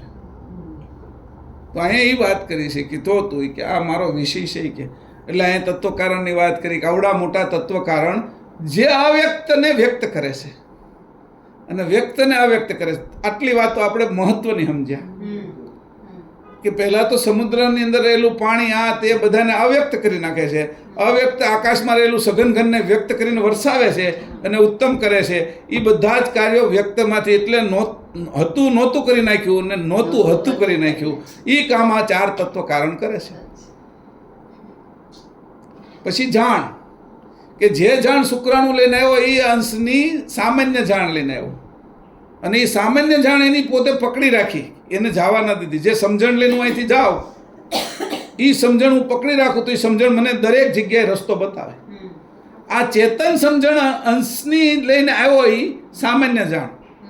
એ શુક્રાણુ અંકુરમાં આવી, કારણ કે અંકુર પકાવવાની અને અંકુરમાં ભેગી થયેલી સંભળાયેલી જાણ હતી. એ જાણ છે એ અંશમાંથી આવી. અને એ પછી જ્યારે નીચે લઈને આવ્યો, નાભી સુધી ગયો, 9 મહિનાની અંદર આવું શરીર બનાવ્યું, પાછો વ્યક્ત કરી દીધો. આપણે અવ્યક્તમાંથી વ્યક્ત કરી દીધો. એ જાણ. હવે આમાંથી મારે છે એ અંશે થવું છે. તો આ બધા મનુષ્ય જેવો રહું, બધા શુક્રાણુ જેવો રહું કે મારી કઈ વિશેષ જાણને હું પ્રાપ્ત કરું? એ જાણ હું ક્યાં રાખીશ? કેવી રીતે ઉપયોગ કરીશ? કોણ મને સમજાવશે? કોણ એ દેખાડશે? તો હું આ રોગમાંથી મટીશ. નકર તું મોટો થઈ જતો તાર. એટલે મને કહેવું પડે કે ભલે ને ગમે એ હોય, અભિમાન કરવા ખાતર નથી કહેતો, વાસ્તવિક કહું છું કે કોઈ પણ ભલે ને હોય, એ ગણપતિ હોય, હનુમાન હોય, શંકર હોય, બ્રહ્મા હોય, વિષ્ણુ હોય, આદશક્તિ હોય, નિરંજન હોય, વાયુ દેવતા, મારે હું પડીશ. એ એનું કામ કરે છે, એનું કામ છે એટલે કરશે જ તે. વરુણને વરસાદ વરસાવવાનો છે, ઇન્દ્રને વરસાદ વરસાવવાનો, પાણીનું કામ કરવાનું, અગ્નિને આ બધું ગરમ કરવાનું, તો મારોય ગરમ કરી દે. મારે 2 રોટલી જોઈએ, એને ગરમ કરી દે. મારા જઠરાગ્નિની અંદર અગ્નિ છે, કારણ કે એનું કામ એ છે. જો મારો ઠંડો પાડી દે ને તો પછી એના આગળથી સત્તા વહી જાય. એ અગ્નિ છે એ ઠંડો પડી જાય તો એના આગળથી અગ્નિની સત્તા લઈ લે. કોઈ વહી ગઈ તારી સત્તા. પાણી જો શીતળતા ન કરે તો એની સત્તા વહી જાય. બધાને તું કરે છે, એમાં હું છું? એટલે એને ખબર જ નથી કોણ છે અહીંયા. આ કોઈ જાણતા નથી કે અહીંયા કોણ છે એમ. એટલે હું તો એનું જે છે એમાંથી થોડું થોડું લઈને મારું હકાવું છું બધાની જેમ એમ. એટલે વિશેષ કોઈ પ્રદર્શિત કરવું ન પડે એમ. ઓલા કે બધાને વરસાદ આપે છે તો હું મારો એક ડોલ મૂકી દઉં, ટાંકો ખોલી દઉં કે હાલો મારા પૂરતું હું મારો વરસ દઈશ, હું ભરાઈ જાય પાણી એમ. તું તો નદી ભરે છો, સમુદ્ર ભરે છો, તળાવો ભરે છો. અને જો એ તું મારા પાણી મારા હાટું રોકવા કરતો કે મારે છે એ મહેશનું પાણી રોકી લેવું છે, તો બધેથી તારું પાણી રોકાઈ જશે. કારણ કે તે વારો તારો કર્યો એટલે તારું પાણીની શક્તિ વહી જશે, અગ્નિની શક્તિ વહી જાય. હું તો સામાન્ય લેવા માગું છું, વિશેષ નથી લેવા માંગતો. જે વિશેષ પૂજાની અંદર જે છે એ અત્યારે એ બધા જ છે, એ બધા જ ફસાવાના છે, એવા ફસાવાના છે, શિષ્યો સહિત ભક્તો સહિત આ બધા જ તત્વોમાં એવા ફસાઈ જશે કે એને કોઈ કાઢનારું નથી. આટલું વાત સમજજો તમે, કોઈ કાઢનારું નથી, કોઈ દોરો નથી, કોઈ આધાર નથી, આ નિરાધાર બધાય છે અને પ્રભાવમાં જ છે. સ્વભાવ કોઈ જગાડી નથી શકતું, નિજ ભાવને કોઈ જગાડવાની શક્તિવાળું નથી. કોણ કે આટલું છે આ? એટલે અહીં કીધું કે જો એ કે આ બધા શરીરના આ 4 વિષયો અહીંયા કીધા, પછી એની આગળ હાલીએ આપણે 24મા પાના ઉપર 224, બરાબર. હવે એની અહીંયા બીજી લીટીમાં નીચેથી કીધું છે, ઉપરથી બીજી લીટી 224માં ઉપર, જે જંગમના અંતસ્કરણને વિશે પ્રકૃતિ તત્વ રહ્યું છે તે અતિશય આશા તૃષ્ણાવાળો હોય. હવે આ જે તત્વ કારણ છે એને પહેલાં તો આપણે એનો વર્તારો કર્યો કે આ એનો સ્વભાવ છે ભાઈ. પછી કીધું કે આ વ્યક્તિગત કોઈનામાં હોય તો જોવું હોય તો ક્યાં દેખાય? તો કે જાઓ હવે હું તને કે ના વ્યક્તિગત વાત કરું. પછી એના કાર્યો કેટલી જગ્યાએ આ તત્વ કારણ કામ કરે છે અને અવ્યક્તમાંથી વ્યક્ત કરે છે, ત્યાં સુધી આપણે જવું છે. એટલે સમજ એ પાકી થઈ જાય આપણી. એટલે કીધું કે જે જંગમના અંતસ્કરણને વિશે પ્રકૃતિ તત્વ કારણ રહ્યું છે તે અતિશય આશા તૃષ્ણાવાળો હોય. જે જંગમના અંતસ્કરણને વિશે આનંદ તત્વ કારણ રહ્યું છે તે અતિશય ચતુર અને ન્યાય ચૂકવનાર તેમજ નીતિવાન થાય. હવે જે જંગમના અંતસ્કરણને વિશે મહાતત્વ કારણ રહ્યું છે તે પોતાની જાતિને વિશે અધિપતિ તેમજ અધિકારી થાય. જે જંગમના અંતસ્કરણ વિશે ધનંજય તત્વ કારણ રહ્યું છે તેને ગુરુ મળે તો સમાધિવાન યોગી થાય. એટલે 4 તત્વ કારણને અલગ અલગ વર્તાવી દીધા હૃદયમાં કે આ વ્યક્તિઓ છે એના ઉપર તમારે નક્કી કરવું કે આના અંતસ્કરણ ઉપર આ અસર હશે. હવે આપણે જોયું એને એમ કીધું કે ભાઈ જે ધનંજય તત્વ કારણ રહ્યું છે એ તેને ગુરુ મળે તો સમાધિવાન થાય. ધનંજય તત્વ કારણ જેને મળ્યા છે એ ગુરુ મળે તો સમાધિવાન થાય. તો જેને ગુરુ મળ્યા તો વશિષ્ઠ ગુરુ મળ્યા તો રામ સમાધિવાન થયા. પછી કૃષ્ણને ગુરુ મળ્યા તો પછી જ્યારે કે બુદ્ધને ગુરુ મળ્યા તો એ સમાધિવાન થયા. બરાબર. તો કે એના વિશે જ આ ધનંજય તત્વ કારણ છે એ નહીં. હા,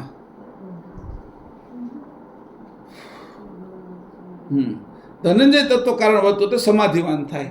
હવે એટલું ધનંજય એટલે મજબૂત, મક્કમતાવાળું.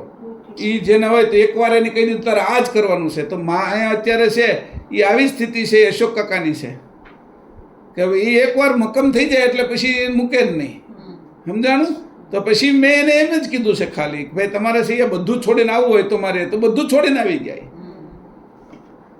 કબીરને જ્યારે ધર્મદાસ મળ્યા તો ધર્મદાસે તે એના હૃદય વિશે છે એ આ ધનંજય તત્વ કારણ વસ્તુ હતું અને એને કબીર મળ્યા તો એ સમાધિવાન પુરુષ થઈ ગયા. એવી રીતે ગોરખનાથ કોઈને મળ્યા, કોઈને મચ્છિન્દ્રનાથ મળ્યા છે, કોઈને દત્તાત્રેય મળ્યા છે, કોઈને હનુમાન મળ્યા, કોઈને નારદ મળ્યા છે, તો એ બધા સમાધિવાન થઈ ગયા. એટલે ધ્રુવને નારદ મળ્યા તો એ સમાધિવાન થઈ ગયા, ગુરુ મળ્યા. તો વાલ્યો લૂંટારો હતો એને મળ્યા તો એ સમાધિવાન થઈ ગયા. રાફડા બની ગયા ઉપર, કીડીઓ આટા મારતી હતી, ઉધઈ આટા મારતી હતી, સમાધિવાન. અહીંયા એ છે.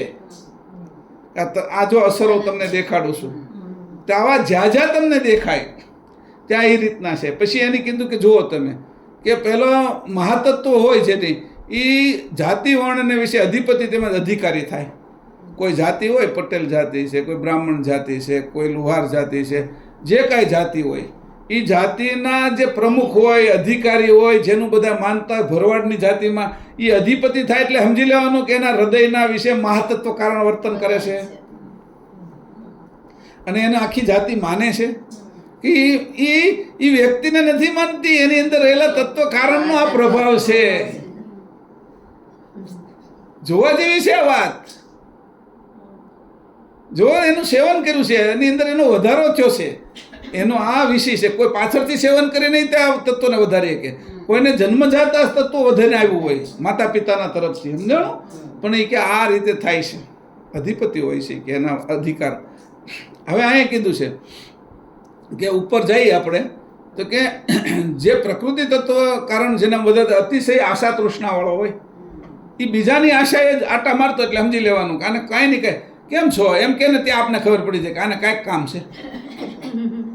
કામ વગર બોલે ને આશા તૃષ્ણાવાળો હોય. એટલે હમણાં તમે દેખાતા નથી ને આપણે હાલવા જતા એ દેખાતોય હોય તો એને વાત આપણે અરે કરવી હોય કે કેમ હમણાં તમારે મારે એક થોડું કામ છે તમારું કે તો આપણે પહેલાં વાત કરે ને પછી આશા તૃષ્ણા જોઈએ ને આશા તૃષ્ણાથી મુક્ત ન હોય પ્રકૃતિ તત્વ કારણવાળા હોય બધા. એટલે તમે હમણાં બહાર ગયા થાય કે શું છે બીજું ત્રીજું તમારા ઘરે આ પડ્યું છે મારે આ જોઈએ છે એમ કરીને વાત કાઢે. અને આશા તૃષ્ણા એની મટે નહીં. એને બીજા ઉપર જ હંમેશા હોય. એને કોઈ દિવસ આશા તૃષ્ણા ન મટે કે આ પ્રકૃતિ તત્વ કારણ જેના હૃદયમાં હોય એ તત્વ કારણ કરે છે.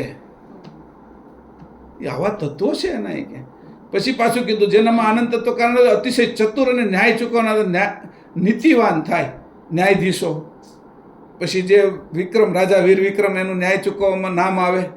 ન્યાય કરવાવાળા જે રાજાઓ હતા એમાં નામો જેના છે વિશેષ એ બધા ન્યાયવાન રાજાઓ આપણા કવિ કલાપીને હોતી ને એમાં આવતા. પછી સયાજીરાવ ગાયકવાડે એમાં આવતા. રાજાએ હોવું અને ન્યાય કરનાર પણ હોવું.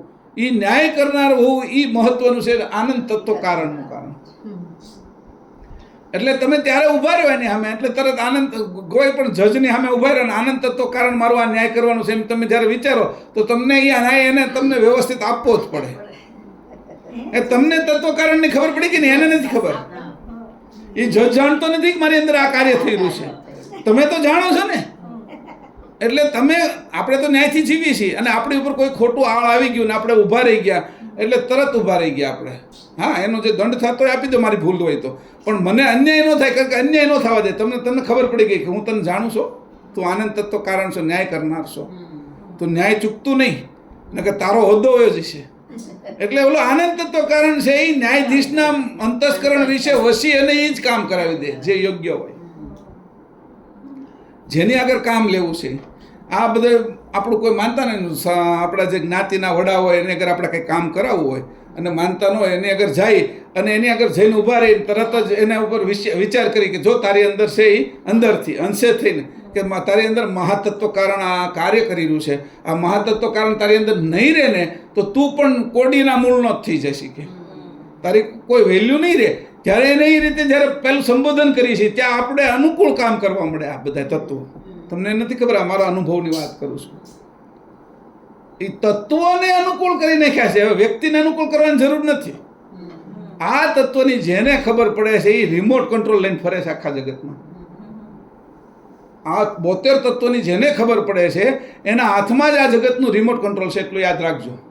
અને પોતાના શરીરના એ તત્વોને એ જ્યારે જેમ વર્તાવા છે એમ વર્તાવી શકે છે.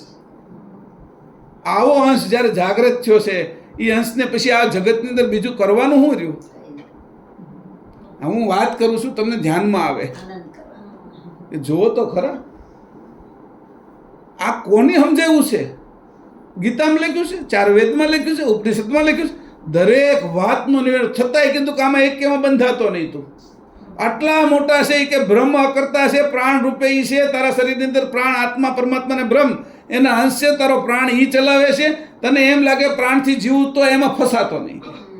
ન્યા સુધીને કીધું એ મારા તત્વ જ છે કે બાહ્ય પ્રકાશના પ્રકાશ બ્રહ્મૃતિને હું તને એટલે ચોખ્ખો કરીને છૂટો પાડું છું. તને ખબર પડી ગઈ કે દૂધમાં ઘી છે, એની અંદર છાશ છે, એની અંદર પાણી છે, એની અંદર પરાશ છે, એની અંદર કીટું છે, એની અંદર માખણ છે, એની અંદરથી હું તને ઘી રૂપે બહાર કાઢું છું. એમાં પેંડા હોતી છે, માવો હોતી છે, એની અંદર તમે દૂધની અંદર છે એ પનીર હોતી છે, એની અંદર તમે દૂધમાં છે એ જે જુદા જુદા એની બધી વસ્તુઓ બને છે એ બધું હોતી છે, દૂધપાક હોતી છે કઢેલો. પણ તારે એ કેમેય પડવાની જરૂર નથી, તારે તો ઘી જ કાઢવાનું છે. એટલે તત્વની ઉપર જેની નજર વહી ગઈ અને એને સમજી ગયો કે આ તત્વનો ઉપયોગ આ થાય છે ને ઉપયોગ કરનાર હું છું એટલે તત્વથી જુદો પડી ગયો. ક્યાંય પણ પછી અટવાતો નથી. આવો એના હારે જ પરમગુરુ રહેશે. મહત સુજાન જાણ એની હારે જ રહેશે. કારણ કે હવે એને એકરૂપ થઈ ગયું. હું તારી સજાતીનો એટલે તરત મહત સુજાન જાણ જ કહી દે કે જો આ તત્વ આની અંદર વર્તે છે કે તું હમણાં આ પ્રાણ કરી નાખ, આ સૂર્યનાડી કરી નાખ અને એની અંદર તું આ તત્વને જો હમણાં ફટાફટ તારી એની ઉપર અસર થવા મળશે કે તારે જોતું છે એ થઈ જશે કે તને હું આખું સમજાવી દઈશ કે આ બહાર નથી કર્યું કે હું ભારો રહીશ તારે સમજાવીશ તને કે તત્વની પ્રાણ ઉપર તો બધા જીવે છે કે એના પ્રાણમાં જ તારા પ્રાણથી ફેરફાર કરીને ખાલી કે હું તને જાણ આપું છું પ્રાણથી ઉપર જાણ છે કે એ જાણ બક્ષિસ કરીશ તું મારી હારે રહીશ તો આટલો ફાયદો છે પરમ ગુરુ હારે રહેવામાં. અને વ્યભિચાર કરવામાં કોઈ ફાયદો નથી. આને માનવાના આને માનવી વ્યભિચારી છે કે વ્યભિચારમાં કોઈ ફાયદો નથી. અને જાણની અંદર તમારે એક જ લક્ષ્ય જેને રહ્યો છે પછી બીજા કોઈ પણ છે એ આપણે ખેંચી જાય તો વ્યભિચારમાં જ લઈ જાય છે. એટલું યાદ રાખજો. તત્વની અંદર જેને પ્રીતિ થઈ એ વ્યભિચારમાં જ ઉપાડે છે.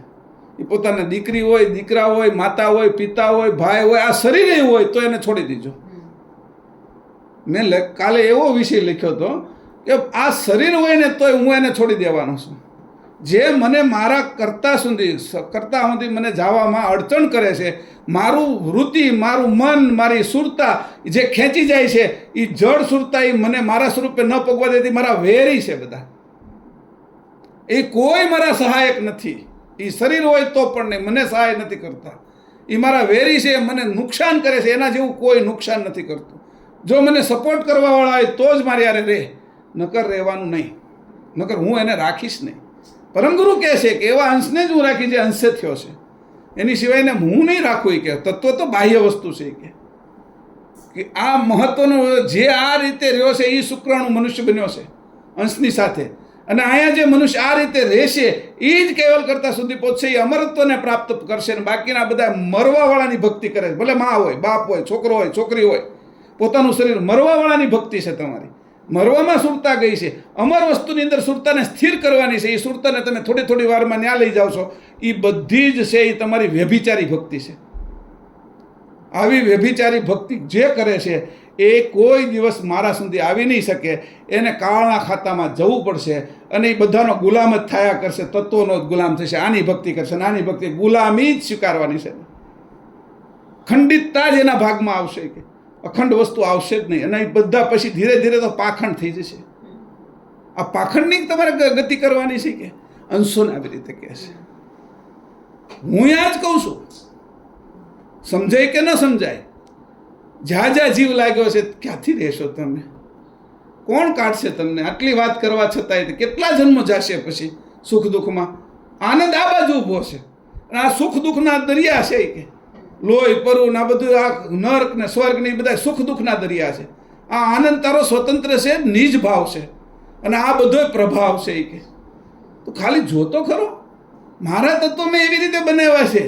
તું મારો થાય તો હું તને તત્વમાંથી કેવી રીતે નીકળવું, કઈ રીતની ગોઠવણ કરવી, તને કેવી રીતે બહાર કાઢી લઉં, તત્વનો ઉપયોગ કેમ કરાવો એ હું તને શીખવાડીશ. તારી યારે જાણ સ્વરૂપે તારી સાથે 24 કલાક રહેશે. તારો પ્રાણ તો 24 કલાક રહેશે ને, એ મારો જ આપેલો છે. એ તારી યારે 24 કલાક રહેશે ને તું હુઈ જાશો. એ ક્યાં હુઈ જાય છે? તો પ્રાણ રહેશે. એની કરતાં તો જાણ મારી સૂક્ષ્મ છે કે હું તો એની કરતાં પણ સૂક્ષ્મ છું. હું એને પણ જીવાડું છું. એ હું તારી યારે રહું છું. તું મને ઓળખી નથી શકતો અને નથી ને એની તારી આશા છે. હું છું સાથે એની કોઈ તને ખેવના નથી, કોઈ એની કદર નથી, કોઈ એની તું દરકાર નથી કરતો, નથી એની આશા છે તને. આવી આશા તને ક્યારેય પૂરી નથી થતી. ગાજર લટકાડેલું છે ઘોડાની આગળ, એની જેવું જ છે. ઘોડો ગમે એટલો દોડશે, ક્યારેય ગાજર ખાવા નહીં મળે. અને એને ખબર જ છે ઉપર બેઠો અસવાર નહીં કે આમ કરીને ઘોડાને દોડાવો છે કે મારવા કરતાં સારું છે. લાલચમાં લપતા હોય કે મારો હતો કે મને પાપ લાગે. ઓલો મારવા કરતાં વધારે ઘોડાને દોડાવે છે લાલચમાં. આ લાલચું છે બધી સંસારમાં, બધાના સંબંધોની. હું આ તમને આ નળીએ નાક વાઢું છે એમ કહું. આ હું તમને નળીએ નાક વાઢું છું કે નળીએ નાક વાઢે છે કે એ વાત કરું છું. પણ જો નળીએ નહીં નાક વાઢું તો આ નાકથી તમારી કોઈ કદર નથી થવાની, કિંમતે નથી થવાની. આ સંસારિક નાક છે. આ સંસારિક નાક કપાય ને ત્યારે જ ખબર પડશે. જેની સંસારની સામે જોયું જ નથી ને એ જ થવાના સંશે. અને પછી સંસાર જો એનો કેવો હારો હાલે. સંસારે અટવાવા ન દે પરમ ગુરુ. મારા અનુભવની વાત કરું છું. કોઈ વસ્તુ અટવાવા ન દે એમ. આટલી જે ઝીણી ઝીણી બાબત છે એ તમે જોઈ લો. તમે એ કોઈ વ્યભિચાર ન કરો એમ હું કહું છું. વ્યભિચાર કરવો એટલે તત્વની સાથે બીજાની અંદર આશા રાખવી, પરની અંદર પ્રીતિ રાખવી, એને વ્યભિચાર કહેવાય. તમારા નિજ ભાવની અંદર જવું એને જ પતિવ્રતા ધર્મ કીધો છે. આ પતિવ્રતા ધર્મ રાખવાનો છે, એમાંથી ડગવાનું નથી, હલવાનું નથી. હોકાયંત્રની જેમ એક જ હોય રહેવી જોઈએ. ગમે એમ ફેરવો તો એની હોય છે એ તો ઉત્તર બાજુ જ રહે. જેની ઉત્તર બાજુ સોય રહે છે એને હું પ્રશ્નના જવાબ ન મળે, બધા જ ઉત્તર મળે એને. આપને તરત જાણ આવે, આપણી અંદર ઉત્તર જ આપે આપને. સમસ્યા હોય જ નહીં ક્યારેય, દરેક સમસ્યાનો ઉકેલ જ હોય, ઉત્તર જ હોય એનો. એવી રીતે જે એકમાં રહે છે એના માટે ફાયદા છે. બાકી સંસારની અંદર જ્યારે તમે એમાંથી છટકવા જાઓ ને ત્યારે પૈસા આવશે, ગાડીઓ આવશે, સારો સમય આવવા મળશે, એવી બધી આપને વ્યવસ્થા કરશે માયા અને અહંકાર કે એ આપને એમ લાગે કે હવે હું ન ભોગવું, હવે મસ્ત ન ભોગવું, એમ કરીને ભોગવા. એ ભોગવવા નહીં, આપણે જે કારણે આપણે જે કષ્ટ વેઠ્યું છે એ કષ્ટ પરમગુરુ માટે, કેવલ કરતા માટે, આપણા સ્વરૂપ માટે વેઠ્યું છું. હવે તમને એ કષ્ટ વેઠ્યું એની કિંમત મળવા મળી, ફ્લેટો મળવા મળ્યા, ગાડી મળવા મળી, છોકરા સૈયા બરાબર થઈ ગયા, ડોલર મળવા મળ્યા, સુખ સગવડતા વધી ગઈ. એટલે એમાં નથી વાપરવાની. તમારું બેંક બેલેન્સ એમાં ખૂટવાડી દેશો તમે. આટલું મોટું લોસ કરશો, મોટું નુકસાન કરશો. એ અત્યારે આ મૃત્યુ સુધી આ શરીરે નહીં ખમીએ કે પછી લાકડી લઈને આવશો તોય નથી મેળવવાનું. તે ભોગવી લો, ભોગવવા નહીં, તમે ભોગવા જશો. માયાનો ખેલ એવો હોય, તમે ક્યાંથી ભોગવી શકો એને. એવી ગોઠવણ કરી છે કે એમાં જ ભોગવાઈ જાય છે આ બધા. એટલે પરમગુરુ આરવાર રે, કોઈ મારે વ્યભિચારી ભક્તિ નથી કરવી, મારે પતિવ્રતા ધર્મ મારે નિભાવવો છે, મારે નિજભાવ કેળવો છે, પ્રભાવ કોઈનો નથી જોતો. આ બધા જ તત્વો છે, આટલા બધા તત્વો કામ કરે છે. હજી આગળ આવીએ આપણે કે બબ્બે ભેગા થાય ત્યારે શું કરે છે. જે જંગમના અંતસ્કરણ વિશે પ્રકૃતિ તત્વ કારણ અને ધનંજય તત્વ કારણ આ બંને વિભાગ રહ્યા છે તે અતિશય સુરો સુભટ થાય અને સ્ત્રી હોય તો તે સતી નીપજે. વિચાર કરો, હવે બબ્બેને ભેગા કર્યા. જેના અંતસ્કરણ વિશે પ્રકૃતિ તત્વ કારણે મહાતત્વ બંને વર્તતા હોય ના વિભાગ વર્તે તે કેવા થાય છે? ઉભી રહી જવું. હા, બોલો આગળનું. પ્રકૃતિ, હા પ્રકૃતિ,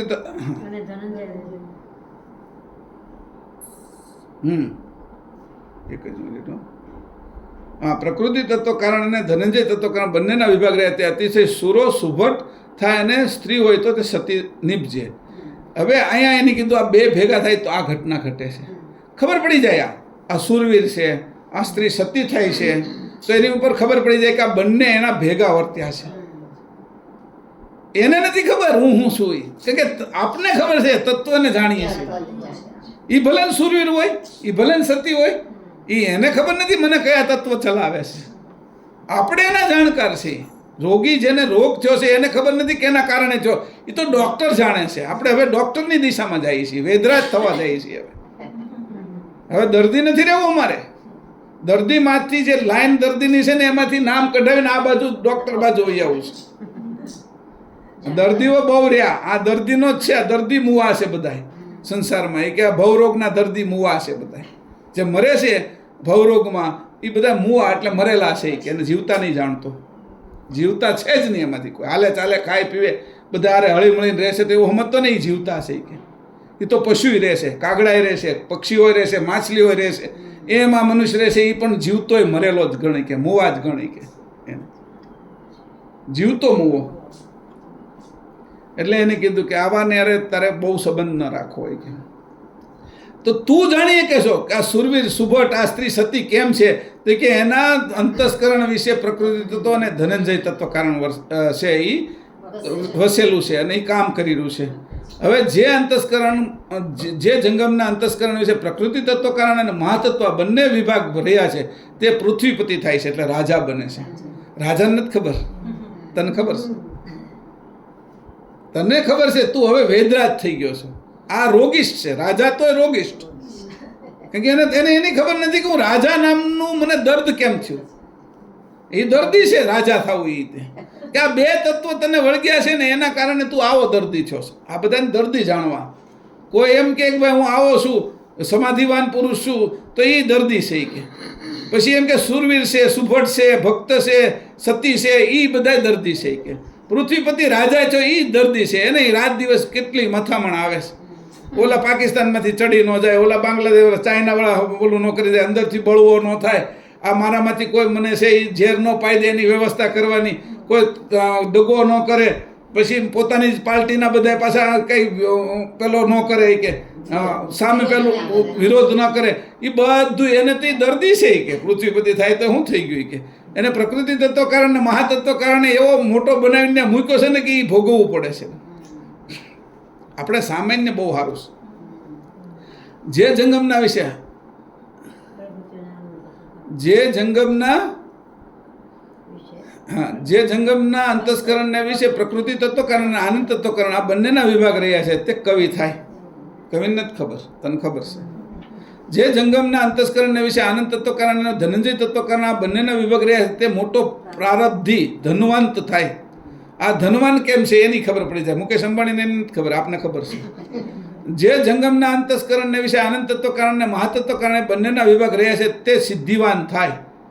હવે આ બધા સિદ્ધિવાળા હોય, અષ્ટસિદ્ધિ નવનિધિ પ્રાપ્ત કરી હોય, બોલે થાય એવું તારે સમજી લેવાનું કે આ દર્દી છે. તને કેનો દર્દ છે કે તને એને આનંદ તત્વ કારણ અને મહાતત્વ કારણ અને આનંદ તત્વ કારણ જે ભેગું થયું છે ને આનંદ તત્વ કારણ ને મહાતત્વ કારણ આ બંનેના તો તું સિદ્ધિવાન થયો છે. તારી સિદ્ધિ આના કારણે છે. આ માંથી જો કોઈ મહાતત્વને ધનંજયને કાઢી નાખે, કોઈ હોશિયાર આવ્યો હોય ને પિન કાઢી નાખે ને તો તારી કે આ બધી પિન નીકળી જાય, હવા નીકળી જાય, ફૂસ થઈ જાય. જેના કારણે છે એની અમને ખબર છે. જે જાણે છે એ કે આ ટાયરની અંદર હવા ક્યાંથી ભરી છે એ ખાલી એવડું ઉમતું જ હોય પેલું એની ટ્યુબવેલ પિન. હા, તો ત્યાંથી એનું જે વાલ ખોલી નાખે કોઈ તો આખા ટાયરમાંથી હોય ના તારી ગાડી જ હાલતી બંધ થઈ જાય કે એમ અમને જેને ખબર છે એમ અમને ખબર છે. તું કેના કારણે આ થયો છે ને કોઈને નથી થયો ને આ વધારવું છે તો આપણી અંદર અંશે થયા હોય ને એનો પ્રણવ કરીને પરમગુરુ માથે હોય અને પરમગુરુ કે એની જાણ મળે તો નકર પ્રયોગ કરવા જાય તો આપણું હોઈ જાય બધું. પણ એટલે એ છે એ ત્યાં એને કરી તો એ પાછો આવો હોતી થઈ જાય. પણ અમારે એ કરવું નથી, અમારે તો પરમગુરુ આરે રહેવું છે. આ બધા ધંધા અમારે નથી કરવા, થાય તોય નથી કરવા. હવે મને સગવડતા હોય ને મારે ફરવા હોઈ જવું છે, બહાર રખડવા હોઈ જવું છે, એમ મારે નથી કરવું. સગવડતા હોય તો પણ મારે તો પરમગુરુના ચરણમાં રહેવું છે. એ સગવડતાને મારે જોતી નથી. એ સગવડતા મને પરમગુરુના ચરણમાં વધારે રહેવા માટે ઉપયોગી થાય તો એ સગવડતાને માનશે, એના પ્રત્યે મને પ્રીતિ રહે થોડી ઘણી, પણ નકર મારે એ કાંઈ કામની નથી. કે આવી રીતે કીધું છે કે જો તો ખરા એ કે મારા આ તત્વ કારણ કેવા છે કે હવે એ અહીંયા કહીએ ને અહીંયા સુધી પૂરું ધનવાન. જે જંગમના અંતસ્કરણ વિશે આનંદ તત્વ કારણ મહાતત્વ બંને વિભાગ એટલે સિદ્ધિવાન થાય, અને જે જંગમના અંતસ્કરણ વિશે ધનંજય તત્વ કારણ અને મહાતત્વ કારણ બંનેના વિભાગ રહ્યા છે તે અતિશય દરિદ્રી હોય છે. એને ખાવાના ફાફામાં હોય છે કે એટલે જો તો ખરા એ કે કેવા બધા આ કામ કરે છે તત્વો. જે જંગમના અંતસ્કરણ ચારેય તત્વ કારણ મહાતત્વ કારણ રહ્યા છે, ચારેય તત્વ કારણ રહ્યા છે તે અતિશય જ્ઞાની થાય. જે જંગમના અંતસ્કરણને વિશે સર્વ શરીરમાં ચારેય તત્વ કારણ રહ્યા છે તે અદૃશ્ય ગુહ્ય વિદ્યા જાણનાર થાય. ઓલા અંતસ્કરણમાં હતા ને આ સર્વાંગ શરીરમાં રહ્યા છે. સમજાણું, બે વસ્તુ જુદી કરી એની કે આવી રીતે રહ્યા કે ગુપ્ત વિદ્યાવાન અદૃશ્ય વિદ્યા જાણનાર થાય. કે હવે અદૃશ્ય વિદ્યા જાણતો હોય તો આપને ખબર છે કે તારી અદૃશ્ય વાત હું જાણું છું. પછી એને કીધું કે આ બધા ભેગા થયા છે એ અતિશય જ્ઞાની થાય. તું જ્ઞાની કેમ છો એ હું જાણું છું. હવે તમે વિચાર કરો, જ્ઞાનીને તમે જાણી જાઓ, તમે છે એ ગુપ્ત વિદ્યાવાળાને જાણી જાઓ, તમે સિદ્ધિવાળાને જાણી જાઓ, તો પરમગુરુની ગતિ હું, અંશની ગતિ હું, આપણી સ્વરૂપની વાત હું પૂછવી એમ ક્યાં ભટકાશું આપણે? આપણે ફસાઈ નહીં. અને બીજું એ થાય કે આપણે પરમગુરુના જ રહીએ, ફસાઈ નહીં. હવે મારે ફસાવું છે એક જ પરમગુરુ. સમજાણું, આ બધામાં તો ફસાવું નથી જ, તો ક્યાંક તો ફસાવવું પડશે. તો હું જ્યાં ફસાવાનો છું એ પરમગુરુ એના ચરણ મારે એક જ જગ્યાએ ફસાવું છે, અને ત્યાંથી ફસાવું ને એમાં મને આનંદ છે. આ બધામાં ફસાવું નથી, મારો આમાં હું કે નીચવી નાખે છે, મારો કસ કાઢી નાખે છે, એ હેરાન કરી નાખે. આનંદનો વિષય જ નથી આને ખબર જ નથી કોઈને. આવા તત્વોની હજી આના વિશે હાલશે. પછી આના પછી 222, 224, પછી 257, 263, 259 થી 258, 260 આ બધા જ જે છે. પછી આ 158 થી 59 એ આવી ગયું. 259 હતું આ 100. અને આ બધા અને સક્રત ચિંતામણી અંગ 14માં ચોપાઈ 7, 8 ને 9 આ શબ્દો ઉચ્ચાર. હવે આ ચારેય તત્વ કારણ શબ્દો ઉચ્ચાર કરવામાં હું કામ કરે છે. આકાશમાં, મારા શરીરમાં અને જીવ માત્રમાં ઉચ્ચારણ માટે હું કામ કરે છે એની વાત આવશે. એને છે એ આપણે છે એ આવતા ક્લાસમાં લઈશું. પણ આટલી વાત કરી કે આ તત્વ કારણો કેટલા ગજબના છે. આજે જે મેં વાત કરી કે અવ્યક્તમાંથી વ્યક્ત કરે, વ્યક્તમાંથી અવ્યક્ત કરે, આ તત્વ કારણ એટલા બધા મજબૂત છે, એટલા બધા હોશિયાર છે કે એ જે વાપરે છે એને વાપરે છે. બધા તત્વ તે વ્યક્તિને વાપરે છે. જો વ્યક્તિને ખબર પડી જાય કે આ તત્વ આવા છે ને એને વાપરતા આવડી જાય તો એ મુક્ત રહે. અને તત્વ જો એને વાપરે તો તત્વનો ગુલામ છે. એટલે ગુલામ થવું અને મુક્ત થવું એને બીજી વાત કરી. ત્રીજી વાત એ કરી કે આ બધી જ વસ્તુ છે એની અંદર અમને કોઈ પ્રીત નથી. કે આ બધી છે એને કીધું વંઠેલ કીધું. એને એવું કીધું કે આ આપણે હું વ્યભિચારી કીધું. તો મારે વ્યભિચારી ભક્તિ નથી કરવી, મારે પતિવ્રતા ધર્મ કરવો છે, અંશે થવું છે, ચેતન બાજુ જવું એ પતિવ્રતા ધર્મ છે. તો ત્રીજી શીખાની આજના દિવસની આ સમજવી. ચોથી શીખી સમજવી કે જે કોઈ સામે કાંઈ પણ કરે છે એને હું જાણી જાઉં છું. એટલે મારે હવે દર્દીના પક્ષમાં હું નથી, ત્યાંથી ઊભો થઈને વેદરાજના ડૉક્ટરના પક્ષમાં થઈ ગયો છું. આ 4 વાત મેં આજે તમને મહત્વની કરી કે આટલા 4 તત્વ કારણમાં 4 વાત મહત્વની છે તમારા માટે. અને આ મહત્વ જ એટલું મોટું છે કે આને જ્યારે સમજી લઈએ ત્યારે બીજે કોઈ જગ્યાએ આપણી આસ્થા ન થાય. પછી 5મી વાર બધા કરતાં મોટી કરી કે મને આ ચેતન પક્ષમાં લઈ જતા જે કોઈ રોકે છે, આ તત્વો સાથેના જે છે એ બધા ખંડિત ધર્મને જે પાળે છે એ ખંડિત મને રોકનારા છે એને હું તજી દઈશ. ત્યાં સુધીની મારી તૈયારી છે કે મારું શરીર હોય, મારું અંતસ્કરણ હોય, મારું મન હોય, એ મને જો મને મદદરૂપ ન થાય પરમ ગુરુના શરણમાં અને મને એનાથી વિખૂટા પડે, મને એનાથી વિરોધ કરાવે, મને એની સાથે એક રૂપ ન રહેવા દે, એના જાણની સાથે મારી જાણથી વિરુદ્ધ કરે, એ વિરુદ્ધ જાણ કરવાવાળું હું એના વિપક્ષમાં જાઉં, એના પક્ષમાં ન જાઉં, એવા બધાને તજી દઈશ. એની સાથે મારો સંબંધ કોઈ નહીં રાખો. અને આ વખતે નહીં કરું તો આ પછીના જન્મમાં મને ખબર નથી. એટલે મારે અગર સમય જ નથી, મારે આ જ વખતે આ કરવું છે જે હું જાણું છું. સારી વસ્તુ છે ને એના માટે કાલ ઉપર જવાય જ નહીં અને આજથી જ શરૂ કરાય. એટલે આટલું નક્કી રાખજો કે આ બધા જ સંબંધો ન કરે કાળ છોડાઈ દેવાનો, ન કરે માયા છોડાઈ દેવાની, ન કરે અહંકાર છોડાઈ દેવાનો. તો તમે હોશિયાર થઈ જાઓ કે એનો ઉપયોગ કરો અને તમે એને છોડી શકો ને પકડી શકો એવા થઈ જાઓ. પરમ ગુરુથી મારે દૂર નથી જવું. એ મારા પરમ પતિ છે. હું જે માનું એ અંશ છે તો એ હું અંશ છું તો એ અંશી છે જ. અને મને એનાથી વિખૂટા પડે, મારે ને એની વચ્ચે જો તકરાર કરાવે, મારે ને એને વિચાર ભેદ કરાવે, એવાય જો કોઈ હોય એ તત્વથી મારે છૂટું પડવું છે. વિચાર ભેદ કરાવે એટલે એનાથી દૂર લઈ જાય છે આપણે. અસ્મિ, અહંકાર અને છળ કપટ એ હંમેશા દૂર કરાવે. કોઈ વસ્તુ આપણે છાની માની રાખી, કહી નહીં અને છુપાવી રાખી એ હોતી આપણે દૂર કરાવે. ઓલાને ધારવું પડે કે જેટલું એ છુપાવે એટલું મારે હું આખો છુપાઈ જાય છે. એ એટલું છુપાવે છે એનો પડદો તો મારે કામ લાગી જાય, મારે પડદોય નહીં કરવાનો. એ જે પડદો છુપાવવાનો કરે છે એમાં હું આખો છુપાઈ જાય છે. એ તો નાનો એવો પડદો કરવા જાય છે, મારે તો પડદોય નહીં કરવાનો. એવી રીતે પરમ ગુરુથી કશું નહીં છુપાવવાનું. એની સાથે એક જાણ રાખવાની, એની સાથે જાણમાંય વિરોધ મારે ન ઊભો થવો જોઈએ. મેં એકવાર દાખલો આપ્યો હતો, કૃષ્ણકુમાર સિંહજી અને સરપટણીજી એ એના ભાવનગર રાજ્યના દિવાન હતા. સરપટણીજી અને દિવાન હતા તો એ જ્યારે રમત રમવા જાય તો મોટા ભાગે છે એ તો એના પક્ષમાં જ આવે. કૃષ્ણકુમાર સિંહજીના પક્ષમાં આવે એટલે રમે બરાબર, સામેવાળાને હરાવી દે. પણ ક્યારેક ક્યારેક એવું બને કે ભાગ પાડતા સરપટણીજી સામેના પક્ષમાં જાય. આપણે રમવું હોય તો ભાઈ હાથ કબડ્ડી રમવું છે કે વોલીબોલ રમવું છે તો 2 પક્ષ તો પાડવા પડે. તો એ પછી એમ કે મને પેટમાં દુખે છે, મને આમ થાય છે, એમ કરીને બહાનું કાઢે. હવે આવું ઘણી વાર થયું ને એટલે કૃષ્ણકુમાર સિંહજીએ એને એકવાર પ્રશ્ન પૂછ્યો.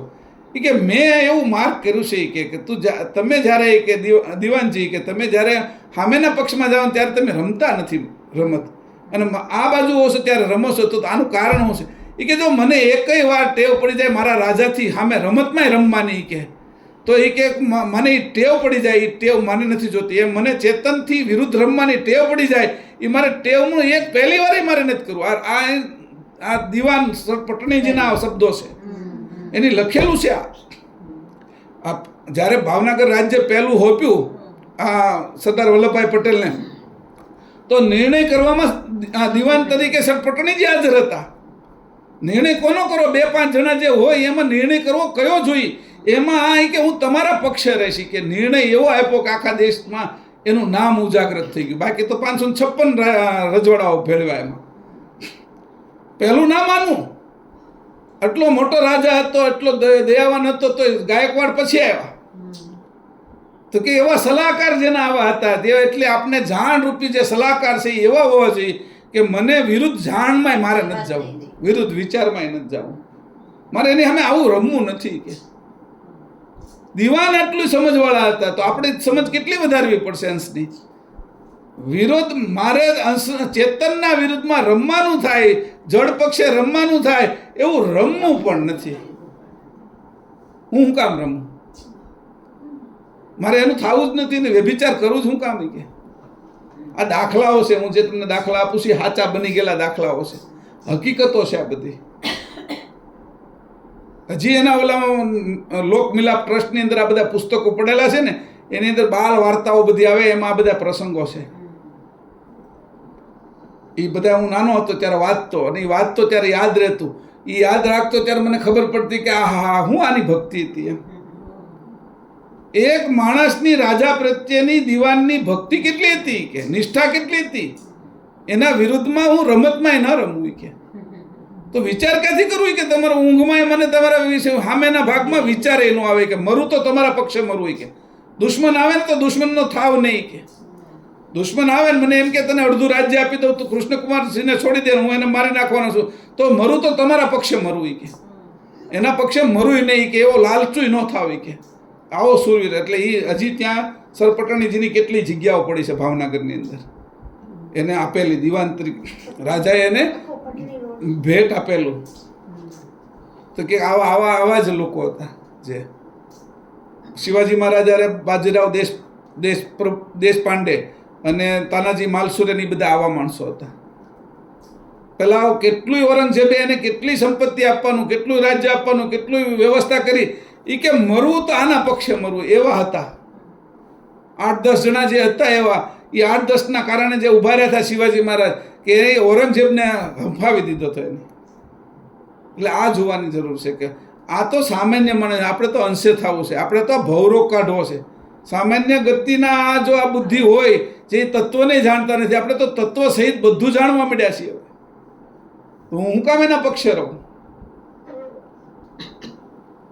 મને જે મારા અંશે થવામાં, નિજ ભાવમાં જાતા, પરમ ગુરુના ચરણમાં જાતા, પરમ ગુરુની સુજાણ જાણ આવવા દેવામાં મને જે તત્વ રોકતા હોય, જે સંબંધ રોકતા હોય, જે માન્યતા રોકતી હોય, બધી જ માન્યતા મારે તાજ્ય છે, તજી દેવી છે. એને હું એક કેનો સ્વાગત નહીં કરું.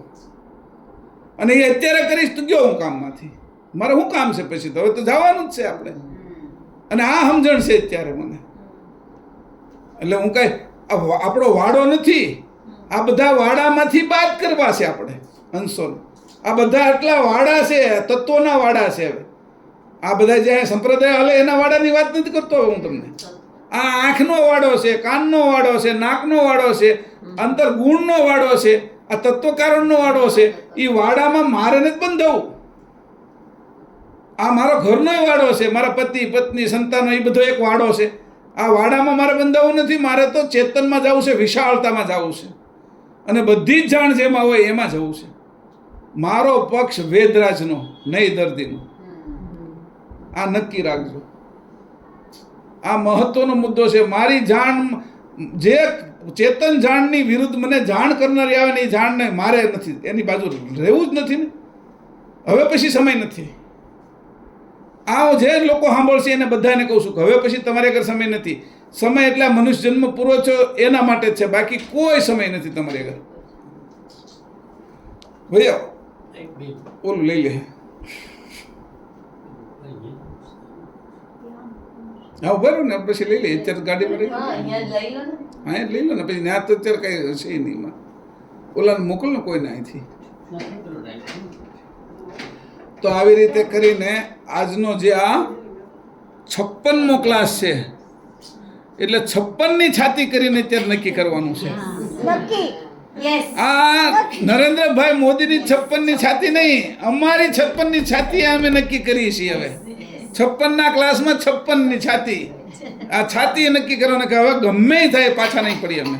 શ્રીમદ કરુણા સાગર ભગવાન કી જય, શ્રીમદ કરુણા સાગર મહારાજ કી જય, સત કેવલ સાહેબ